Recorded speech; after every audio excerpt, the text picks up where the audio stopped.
NeoExodus, Legendary Tales, Grit for Hire by Eric Scott DeBee. Part 1, Shoot for Coin.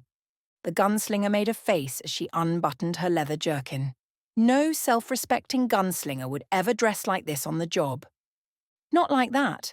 Here, Milka Bronislaw shook back her unbound crimson hair and leaned in to button the top of Freya's jerkin, whilst leaving the middle one undone, revealing a generous stretch of sandy bosom.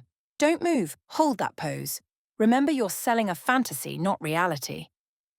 Freya Ilyanovka tried to ignore the machinesmith as she fiddled with two of her buttons. She adjusted Freya's grip on the pistols she held out wide, then raised her right leg high enough that her skirt slipped, revealing a hint of lace. "You're the pretty one," Freya said. "I just carry the guns." Ignoring that, Milka stepped back to look her over. She pulled Freya's hat lower over her face, then returned to the crackling apparatus at the edge of the workshop. "So this does what?" Freya asked, decidedly uncomfortable. "Paints a portrait of me." "Something like that." Milka turned a dial on the device, making it whir to life. "Hold still." Freya eyed the crackling energies dubiously. "But if this lightnings me, I'm blaming you." Milka placed her hand on the device, and the machine uttered a rising hum that grew loud enough to make Freya wince. She bit her lip, trying not to break her pose.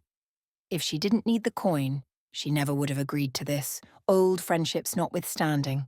Sudden, dazzling light like an explosion made Freya leap aside out of pure instinct. Heart hammering, she leaped for cover behind a massive vat of some viscous liquid. "Ooh, an action pose!" Milka cranked a dial on the machine, and the whining hum died away. She looked at Freya with a nonplussed expression.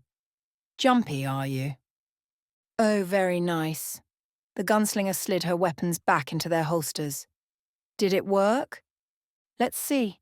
Steam erupted from the device, and Milka removed her hand daintily. In her palm was a square of metal about the size of a protectorate crown. Exceptional. "That's it?" Freya asked. "I hope?" She didn't relish another of Milka's experiments. "Not hardly." Milka turned the raised edge of the object 90 degrees, creating an 8-pointed star. Orange light shimmered above her hand and formed into an image of Freya, leaping, her two guns held out wide, her half-buttoned shirt straining. She looked fantastic. Milka beamed. Who wouldn't want to hire that? "That," Freya's eyes widened. "I don't even know what to say." "Say you'll buy it." With her two perfect teeth, the machinesmith's smile was almost as dazzling as the machine when it operated. "Leave one of these at every inn, and you'll have dozens of commissions in no time." She cranked the dial once more, and out of the machine slid another chit, identical to the first. "Once the device has captured an image, it can duplicate it as much as I want. Provided the proper materials, of course." Her eyes lit up. A few 100 crowns each should suffice. Freya felt at her hollow coin pouch. "I thought you were paying me to test this." "Oh," Milka's face fell. "Well, coin's a bit tight at the moment." "Of course it is." Freya sighed. A few drinks later at the Raiders' Bounty, the tension had evaporated, and they were laughing like the old friends they were. "Will you forgive me?" Milka sounded tipsy. "I'll get the next round." "I will," Freya said, "if you keep 'em coming." The machinesmith levered herself to her feet and staggered toward the bar, leaving Freya shaking her head with a bemused smile on her face. Milka had paid Freya with one of the chits produced, keeping the other for demonstration purposes. Of course, at a few 100 crowns each for all the reagents, they were too expensive to distribute as Milka had planned. She'd laughed off the financial setback, saying she would rethink some things. The woman moved from project to project, never seeming to worry about the failures. She was a legitimately good person if given to naivete and not always thinking things through.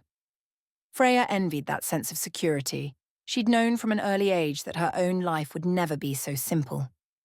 The two red-haired women looked a bit odd in an Arman Protectorate tavern.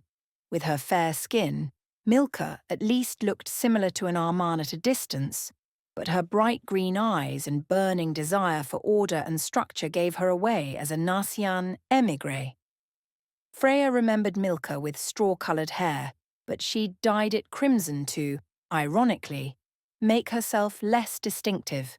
For Freya's part, her mother had been quite the traveller, bequeathing a mixed heritage to her firstborn daughter.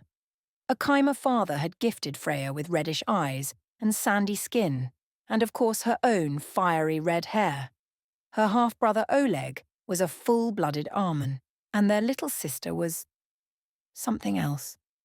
Freya didn't feel like passing that particular drama just now. Freya was toying with the chit, turning it over and over on the table when her neck prickled, the way it did when things were about to go bad. She might have had a few drinks, but she still had her wits, and she knew not to put her back to the door. Thus she watched as the big, red-skinned Promydian came in. Naked to the waist, he had a wiry, muscular build and a long silver beard, and he boasted a contemptuous smirk to match the reputation of his race. He wore a sword at his waist and a bow strung across his back, and he fixed his eyes on her. Wonderful. After surveying it all with a dismissive sniff, the Promydian made his way to Freya's table and plopped down in the chair across from her. He spoke in the common tongue without a hint of accent. Damn Promydians and their mastery of language. You are the gunslinger Freya Ilyanovka, yes? Depends. Over his shoulder, Milka was looking at her with wide eyes and 2 tankards in her hands. Freya shook her head slightly. She had this. Who's asking? I am Chenoa Grin, he said. I wish to hire you for a job. That was bloody quick. Freya tapped the machine-smith chit on the table and glanced around. Grin's arrival had not gone unnoticed, as Freya expected he had intended. Promydians were as likely to hail from the Dominion to the west as the southern parts of the Protectorate, and the 2 countries were always at war to some extent. As more Promydians appeared in recent decades in the south, it created rising tensions with nationalists who saw the crimson-skinned creatures as uncomfortable new neighbours at best, or agitators and spies at worst. Several of the tavern's patrons were tossing him the dirty eye. Cultural prejudices never really slept, especially in an out-of-the-way town like Mavra. Freya was automatically suspicious, but honestly, she needed coin more. What kind of job? She asked at length. Grin narrowed his eyes. The kind for which my employer thinks you will be suited. Your employer, Freya said, not you. I reserve judgment. Grin crossed his arms over his broad chest. Should you wish to prove yourself, do so now. Smoothly, Freya drew her guns and laid them on the table. The first was a simple starter pistol, useful, nothing special. But the second she loved. She'd gotten it from a machine-smith in Muriath for 400 crowns and a roll in the hay, though that was for her own satisfaction. The last word she'd had engraved along the barrel, which was what this pistol always gave her. Grin nodded in mute approval. I knew you had those. She touched the last word's barrel. Did you know I had this one pointed at your groin from the moment you walked through those doors? I might have advised aiming for my head. Grin's mouth quirked up at the end. Weapons alone are not enough. Tell me about yourself.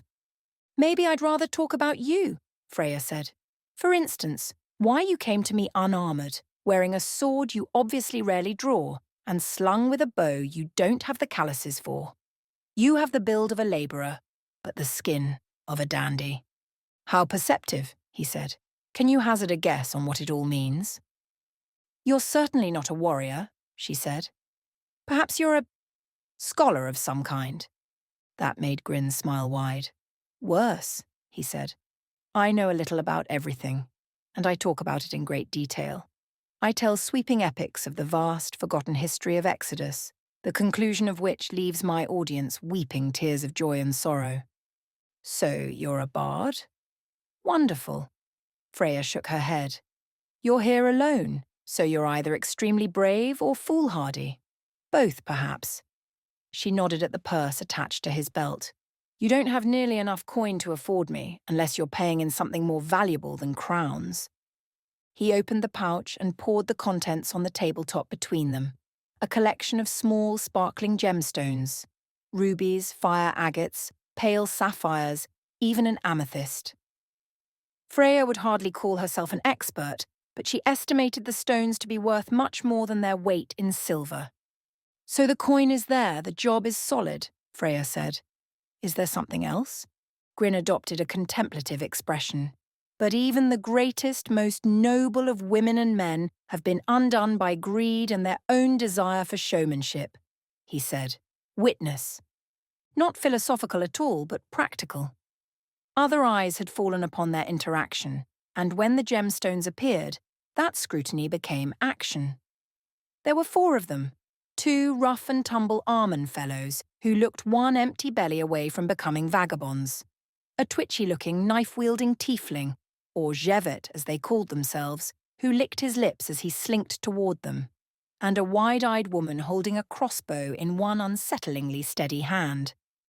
"Consider this another test," Grin announced in a boisterous voice, right before he plucked up a tankard and hurled it at the woman. Ale and ceramic shards exploded in the face of the killer with the crossbow. It spoiled her aim, but she didn't loose the bolt in surprise.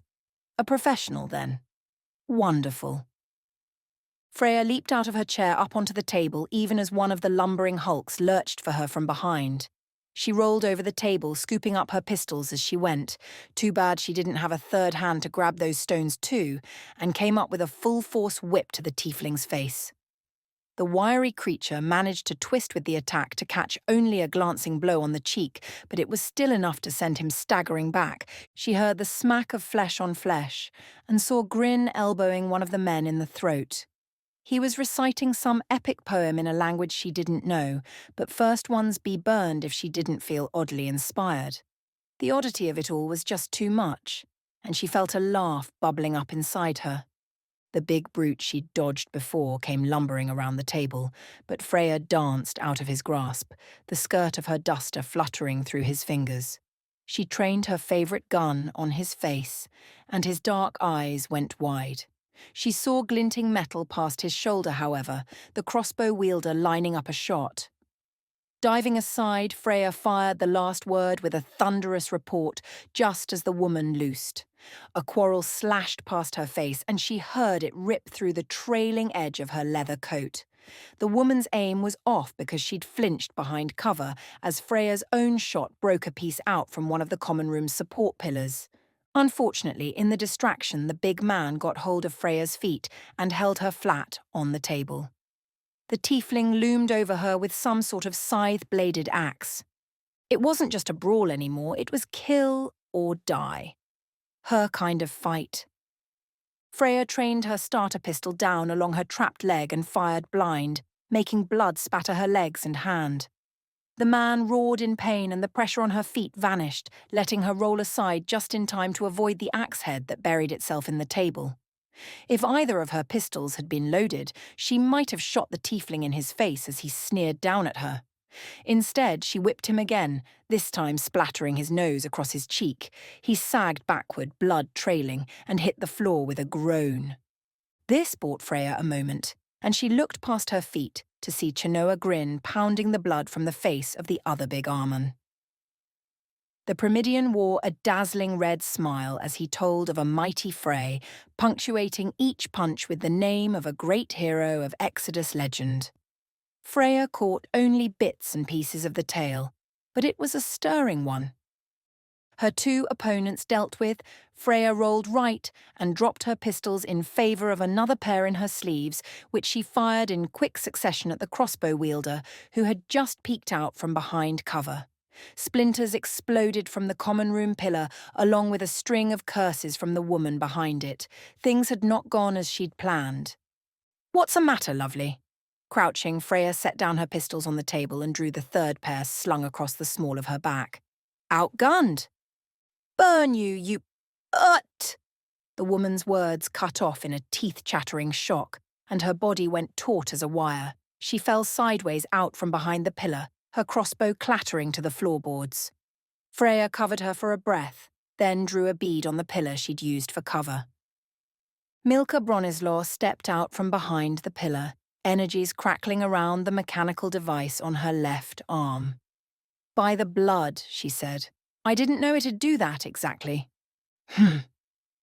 Freya glanced around the tavern, but no one else seemed inclined to test them just now. She slid the guns back into their holsters and set to reloading her discarded weapons. Meanwhile, Grin had finally finished pummeling the single attacker.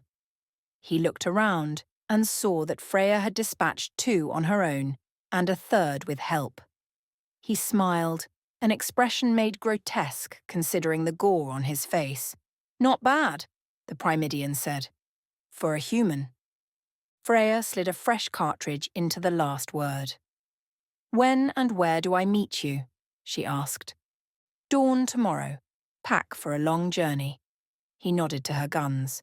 "Bring all of those." "Always," Freya said. The Primidian left, and Freya sat down, the last word set on the table before her, and waved for another drink. She waved for Milka to join her. The groans of the wounded serenaded them. "I have a bad feeling about this," Milka said. "You'll be careful, right?" Her hand wrapped around the reassuring weight of her gun. Freya drew her hat down low over her eyes. "Always."